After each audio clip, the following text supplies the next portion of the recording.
tapi ada 6 kemungkinan jalan revolusi. 1, orang Madura, Mahfud MD, menunjukkan kemaduraannya. MPR sudah tidak berdaya, Mahkamah Konstitusi bisa dia bikin melakukan segala yang diperlukan oleh Hariman.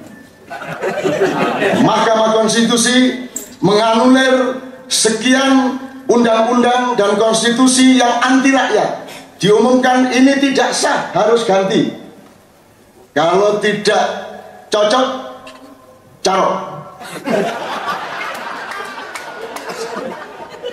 Mahfud MD bisa bikin surat menganulir pemerintah bahwa Presiden SBY tidak sah, KPU masih syubhat, jadi tidak sah. Kalau ada revolusi dari Mahkamah Konstitusi dan kalau Mahfud berani, baru nanti saya angkat jadi presiden. Tapi kalau Mahfud tidak berani, ini jangan dipuji dulu. Buktikan Madura, Mahfud.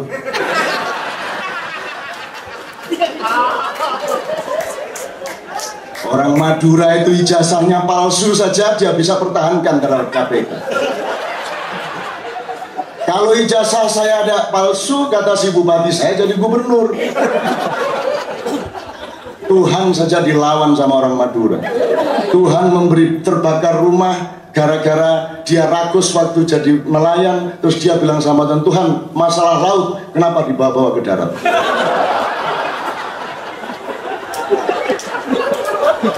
Enggak jadi revolusi, ketawa dulu ini ya. 2, Presiden SBY, siapa tahu ya, melakukan tindakan revolusioner atas dirinya dan negaranya, mengacu pada hayam buruk yang membatasi dirinya berposisi sebagai kepala kerajaan atau kepala negara dan menyerahkan kepemimpinan pemerintahannya kepada Perdana Menteri yang namanya Gajah Mada. Terserah prosedur konstitusinya. Tapi SBY,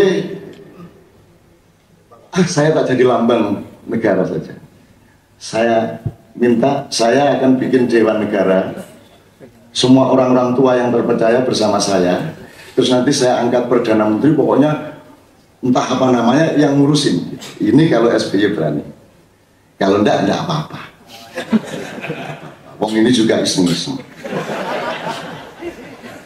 Nomor 3, ini juga mungkin Anda tidak sangka, tapi saya optimis. Sesungguhnya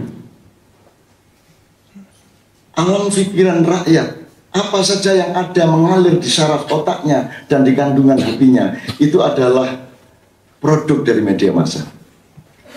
Jadi sesungguhnya alat produksi sejarah yang yang primer, alat produksi sejarah yang primer itu terletak di genggaman tangan media massa.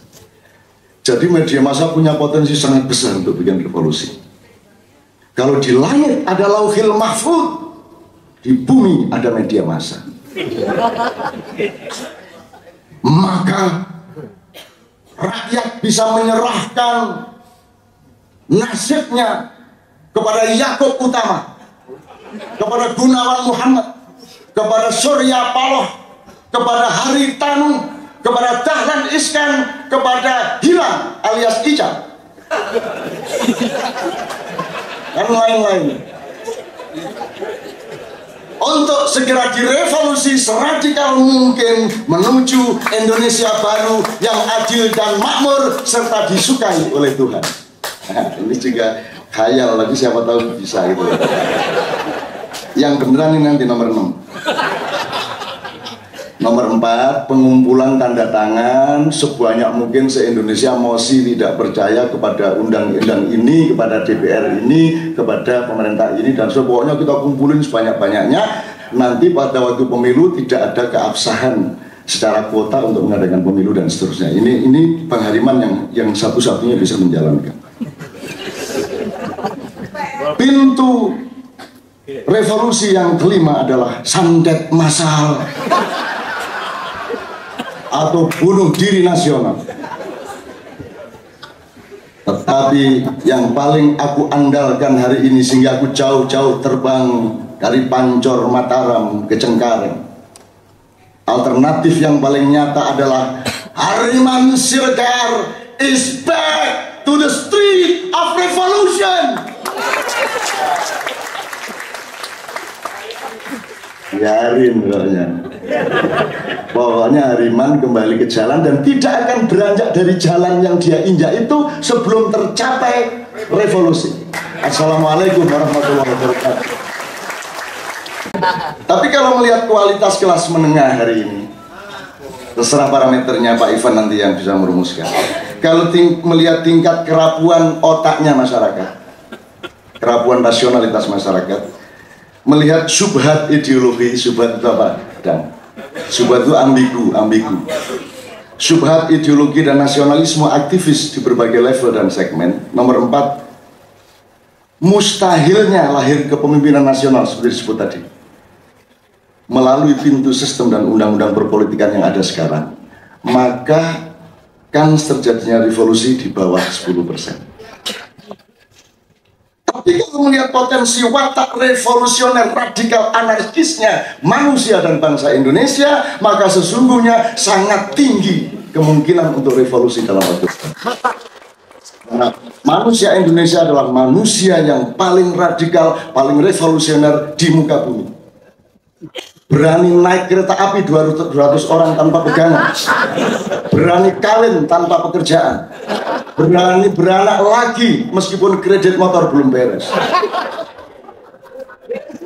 Puncaknya adalah SBY bisa jadi presiden. Itu keajaiban luar biasa menurut akal sehat.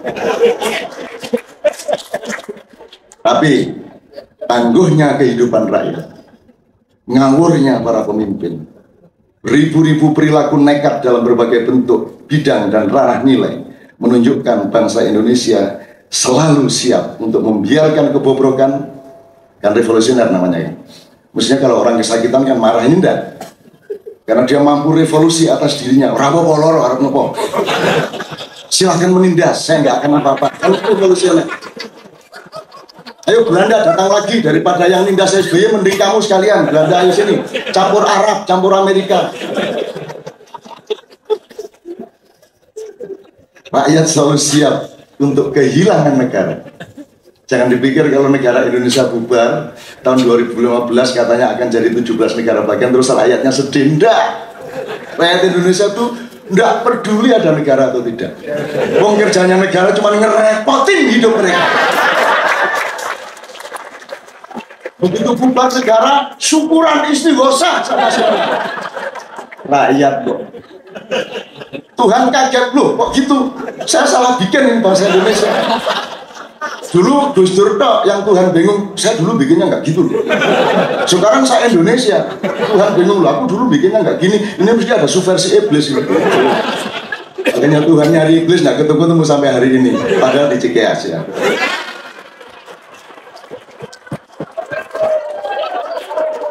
Bahkan rakyat siap dan tenang-tenang saja untuk menjadi bangsa dan negara setan, serta tidak kagum seandainya Indonesia ini menjadi negara malaikat. Karena orang Indonesia bisa menjadi setan, sedetik kemudian bisa menjadi malaikat. Jadi kalau Bang Hariman mau revolusi, rakyat siap. Nah, ini nanti halaman berikutnya soal Hariman. Jadi terserah mau revolusi karena alasan harta benda dicuri habis-habisan, ataukah alasan makin sirnanya martabat dan harga diri bangsa serta manusia Indonesia sampai terpuruk kerendahan dan kehinaan yang amat memalukan di mata dunia, atau karena perjuangan moral. Apakah bangsa Nusantara hari ini terserah siapapun asal usulnya, terserah dia bangsa besar atau tidak, tidak peduli dia turunan tekek, apa turunan Nabi Adam, apa turunan Homo sapien, Homo erectus, atau Homo seksual. Apakah mereka sanggup berevolusi? Kalau melihat kondisi objektif NKRI hari ini, satu, dilihat kinerja pemerintah dan mental pejabatnya. Dua, filosofi kebangsaan dan konstitusi kenegaraannya. Nomor tiga, semakin terkikisnya martabat dan harga diri bangsa dan manusia Indonesia. Nomor 4, tidak berlakunya akal sehat politik dan rendahnya moral pengelolaan negara yang sampai ke tingkat serendah-rendahnya. Kalau kata Tuhan, ulaika kal an'am bal hum adall. Sebagai kiai sedikit-sedikit saya keluarkan. Ulaika kal an'am artinya mereka sudah seperti hewan. bahkan lebih hina daripada itu. Nomor 5, berdasarkan terlalu banyaknya harta benda rakyat dan negara yang dirampok oleh kekuatan asing serta dimalingi oleh pengurus-pengurusnya sendiri, maka urgensi revolusi 100%.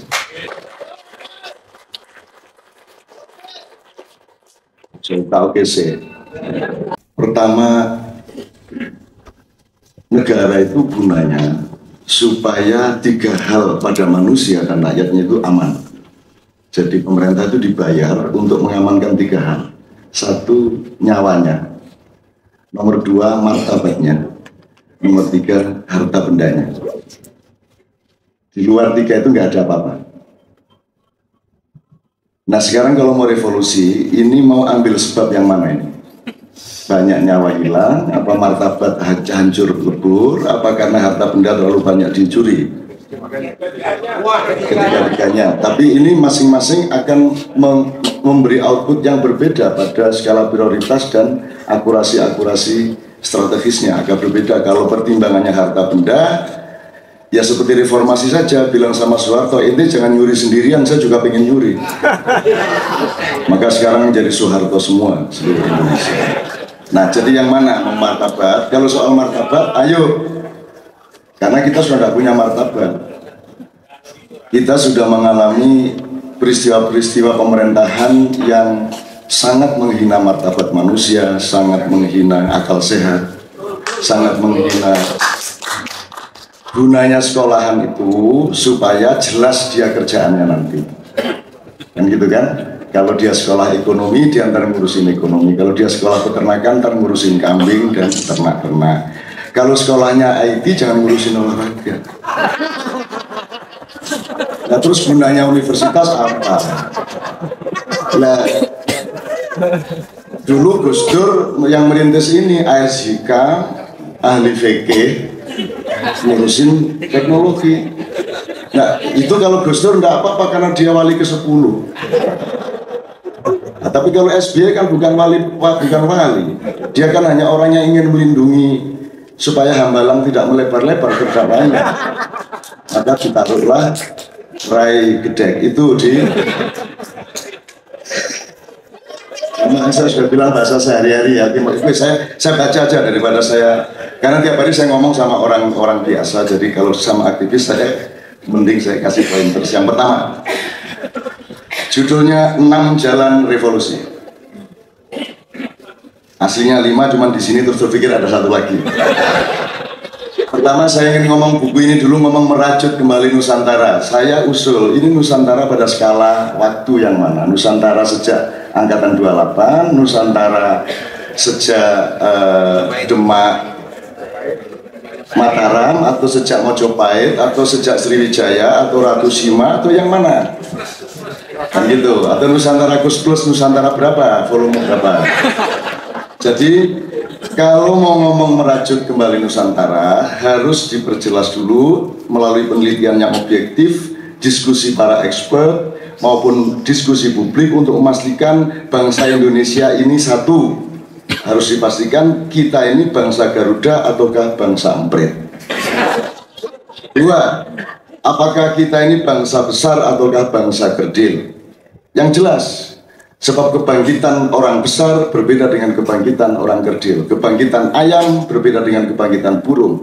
Kalau kamu tidak tahu kamu ayam atau burung, bagaimana cara bangkit?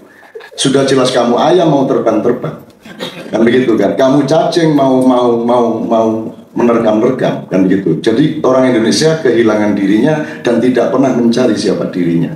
Jadi kalau mau merajut Nusantara kembali harus ada penelitian yang cukup panjang dan ada diskusi di semua lapisan. Nomor 3, kita ini bangsa merdeka ataukah bangsa jajahan? Amerika itu penjajah ataukah tangan panjang penjajah?